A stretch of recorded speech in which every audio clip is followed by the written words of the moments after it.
What's up, guys? This is Hisoka here. So this is my first video in probably 4 years. I figured I'd do some things differently while I'm coming back and trying to rebuild my collection. So for any of you that might be wondering, I did sell everything off except for a large chunk of Trinitars back in 2016. So the point of me coming back with the YouTube series is to try to document my progress into getting all of the cards that I had before. So what I'm going to do is document it and go over all the purchases that I do, the PSA grading, any trades that happen, just overall process of me trying to build back the collection that I sold. So I might do more Q&A and other type things later on. The more feedback I get, the more people show interest. I'll do different videos on different topics on not quite investing like Z&G or SM Pratt does, but I might do other videos on flipping and finds and undervalued cards. So I'm going to go ahead and kick off this video series coming back with some of the cards that I'm purchasing, hoping to build some value and being able to use that later on to buy the cards that I want directly.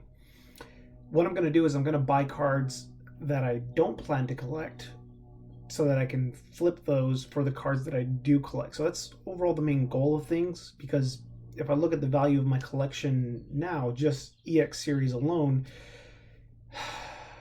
I'd say it's probably 100 to 125,000, maybe more in the coming months after all of this pandemic dies down. So obviously I don't have 100,000 or even 150,000, even 50,000 cash to buy the collection back. And if I did, it would be a slow progress. So I'm planning to do what most people do with collectibles. That is to use the hobby to feed itself. That way you don't really have to use much of your income later on. So I'm going to go ahead and show you guys some video or some cards that I picked up. So first, I've got the Ninetales in the background, but I'll showcase that later on. One of the purchases that I bought was 3 black and white sets, and sadly not a single card is going to be graded. So I remember having a lot of these cards in PSA 10, and they've definitely gone up in value, which I think they should have in the first place. A lot of these cards were undervalued in my opinion. You know, you look at Dark Explorers, it's $1,000 a box, and some of these are only $200. So actually, we got Raikou. If I can grab it. So I actually picked this up on auction, so sorry whoever was bidding against me, but this was actually one card that I never owned when I had my black and white collection. So I'm actually looking to get the black and white collection along with the EX series. So my goal is mainly the EX series and black and white, but EX series is going to be harder, and I'm going to go for the bigger cards first once I build more capital. So that's kind of the plan. Instead of blowing my load on a more expensive card first and not having any money, I figured I could use that money to double or triple what I already have. That way I can buy the card without really having no money left over. So yeah, that's something I picked up recently. So yeah, there was a lot of good cards in here, and I am just basically selling it on eBay for cost. But what I did was I actually found a black and white near master set for $100. It was only missing Darkrai, Full Art, Thunderous, and 3 secret rares. So $100 got all the non-holos and all the reverse holos, and I added that to it. And you know, instead of paying $300 for this, in a sense, I get 4 full arts and 1 secret rare, so that's already $7,500 back. So I basically get the purchase for free, and I add $100 value to my Dark Explorer set. So that's kind of what I'm doing, is kind of finding ways to buy things and then sell it so the net cost is very little.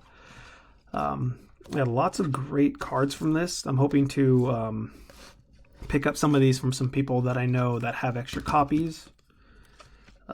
Shout out to King Pokemon in Australia, who has some cards that I definitely need.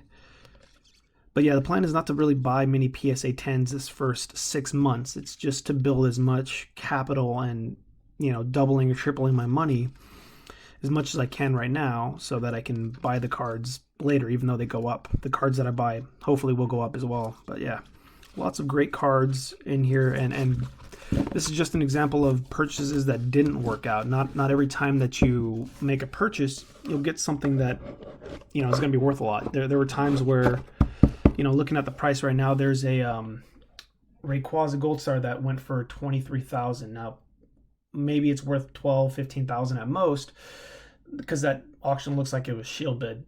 We'll find out later on, but the point is I bought a complete set for $1,000 back in 2013, a Deoxys, Team Rocket Returns, Fire Red, Leaf Green, and 3 or 4 extra Gold Stars for $1,000 from Germany.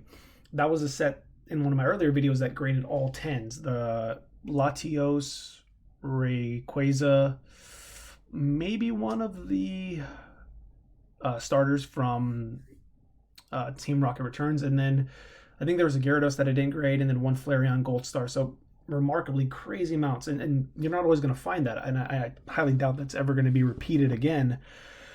But not every purchase ends up doubling or tripling your money.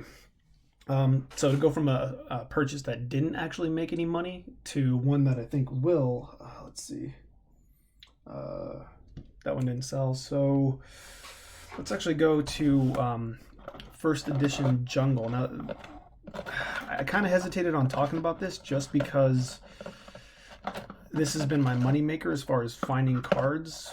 Let's see.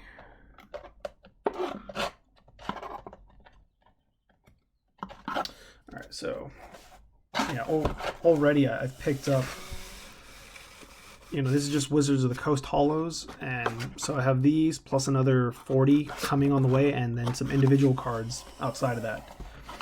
So I picked up a first edition Jungle set for $420. It didn't make sense to me that nobody's paying $420 for this right here when the boxes are more than Fossil, but Fossil sets cost more than Jungle. It blows my mind that people are selling these for half the price of Fossil. So I picked up a few first edition sets, and this Clefable looks pretty much flawless. It's great condition. Look on the back, there's not really any corner wear or anything like that, just clean. And as far as I know, this is $2,000 or $3,000 in a PSA 10. So, you know, it's a great pickup. The rest of these are 9s with some 10s in there. So, you know, Jolteon, Kangaskhan, a lot of great centering. The silvering on these are really not bad, honestly, at all. And you can't even tell there's silvering in the video. So you can see here a little bit on the corner right there. And yeah, back there. So a lot of 9s, honestly. And so when you look at, say, for the cost of these, Flareon is going for PSA 9, $400, $500, and a set's $420. The rest of them are going for $150 to like $400 in a PSA 9. The math doesn't make sense when people are buying the singles and bidding each other up for it, when the sets are worth so far less. And it's a gamble though. So these are 2. One was from a person that opened up packs. A lot of people don't seem to want to wait for PSA to open, and they need money given the current situation. So I pick up some cards from people that open some packs. And so there's a Scyther, one from the set and one from the pack. I think this one is the pack one, but can't see the silvering very much. On the back, it's really hard to tell. Let me move this light out of the way over here. So yeah, you can see the corners are very, very clean. No scratches or factory lines on there. So hopefully a 10 on that. Yeah, Snorlax. I think this one's probably a 9, or actually an 8 with that right there. Just rough cuts. Vaporeon, again, probably a 9. A lot of these cards now are getting 9s, and before I was hesitant to grade cards that I didn't think would get a 10. And now the value of 9s are starting to finally catch up. So that's kind of, I think a lot of people are so worried about 10s with not realizing, you know what, cards that don't look perfect can get 9s and still double or triple your value. So Vileplume. I think this is another potential 10 candidate. There's a little there on the top edge, but not really bleeding over into the blue, which is kind of a good sign, is when you see it on the edge, but not really on the back of the card. That means it's really not that bad of a damage. Actually, there's some right there, so probably not that one for a 10. Let's see. So actually, Vileplume, one of these is individual purchase, one is from the set, and I actually bought some first edition jungle packs or some heavy packs and pulled a Vileplume just to check the weights. So I think there's two that in here that look like 10s. And then last but not least, Wigglytuff. Nice and centered. On the back, it's a little rough up top, but it's clean completely all the way up. So if you look at it this way, it just looks like a white fuzzy border. Not really any corner issues at all. Really great condition. So, I paid $420 for this, taxes and shipping. And after selling the Flareon Holo, some non-holo rares, and the common uncommon set, I basically got this set for $220 with all these mint holos. So that's kind of some of the pickups that I'm doing right now is buying sets and using that. Let's see. By the way, I'm kind of new to using the dual screen and having to figure this out. So I do public speaking in person, and I do have a mic, which I don't have the 3mm jack to USB. So I know that the sound may or may not come across very well, but I ordered the 3.5mm jack to USB-C, and I should have that coming up soon so that I can record and hopefully have better audio for you guys. And also I'm always weird when doing online recording versus in person. So it might take me a little bit of time to get comfortable and used to it. So, any tips or tricks that you guys have out there for improving the video quality, audio, or anything else, let me know. I'm always open to taking criticism. Let's see. So we'll go over one more purchase. All right. So speaking of sets, I talked about Fossil, and I'll get to that in a second. So let's see. Going over a few purchases. So I bought some EX series cards, and this kind of came with it. Jolteon as well. There were some mixed lots with Wizards of the Coast. And so here are just some Neo Revelations. I bought some near complete sets of first edition and unlimited, and the point of those was they're probably going to go cheaper. I can sell the uncommon sets to recoup some of my money, unless they look gem mint, in which case I keep them to grade the commons later, which nowadays the commons can be worth quite a bit of money, honestly. I didn't realize that you could probably make $15 to $30, maybe more, depending on the common. And I actually have a ton of Pack Fresh base set unlimited and base set 2 commons coming. So hopefully in the long term I'll grade those after getting these holos. But I figure even in 9s, we're talking $300 for a near complete set with all of these holos. And in 9s, they're probably going to get $25, $30, maybe a little bit more. I doubt there's any 10s in this, but that with the commons and the non-holo rares, I'm probably going to make a little bit of money on it, and that's the gamble that I take. So, those are some purchases I picked up. A few other ones. These are some individual ones.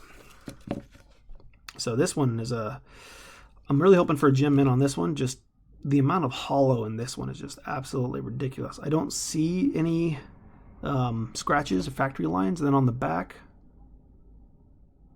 you notice a little bit there, but it's on the side, and then the rest of it looks fairly clean. There's a little right there, and potential 10. I mean, I don't know what the 9s are worth, but hopefully it'll be more than what I paid.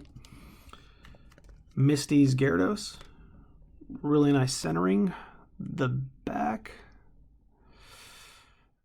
looks generally good. There's a little bit there, but again, it's on the side, it's on the edge and not on the back of the card. So PSA sometimes allows allowances for that. Those get more leeway than other ones. These are, well, don't really need to say what these are, but these ones were on sale for about $500, and I snatched them up quickly. Near Mint Plus, and the Gyarados is definitely a Near Mint. You can see right there, there's a edge mark right there, edge on that corner. No hollow issues. It's pretty well centered, so there's a good shot at getting a 9, and for, say $200, $300, this is easily for me worth picking up for that price. And then other than this top edge right here on the corner, again, it doesn't bleed over into the back. There's not really any other issues as far as I can tell. So really nice card. And a lot of these cards, if they get 10s, I'm actually planning on keeping some of them and holding on to some of the 10s and selling the 9s, because I can always recoup my costs and hopefully make a little bit,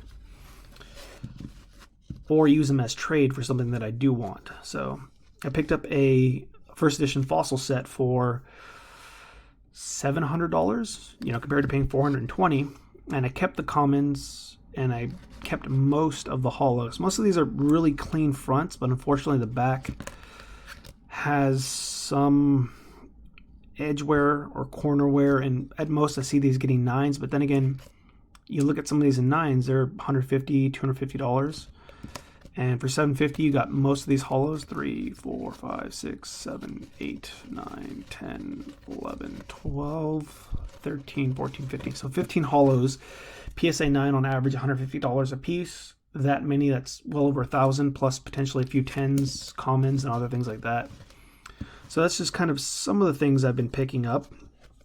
One other thing is, overall, let me know what you guys would like to see. I talked to Z&G Emporium and talked about doing a EX series estimated value box on each one of them, and kind of going over the history and some things over each set in particular. Team Rocket Returns and EX Deoxys are known for curling, twisting, and fraying of the edges, silvering as well. So kind of going into some of the pop reports and things like that. So let me know down below what you guys would like to see more of. If you'd like to see more of this video, this type of video with it, or just the cards. And overall, let me know if you guys are excited to join the journey. Seeing me build back the collection, chasing it down. If it wasn't hard enough to do before, it's going to be a little bit harder now. But I'd appreciate anybody that wants to join in. So give me a thumbs up and subscribe if you want to see more videos.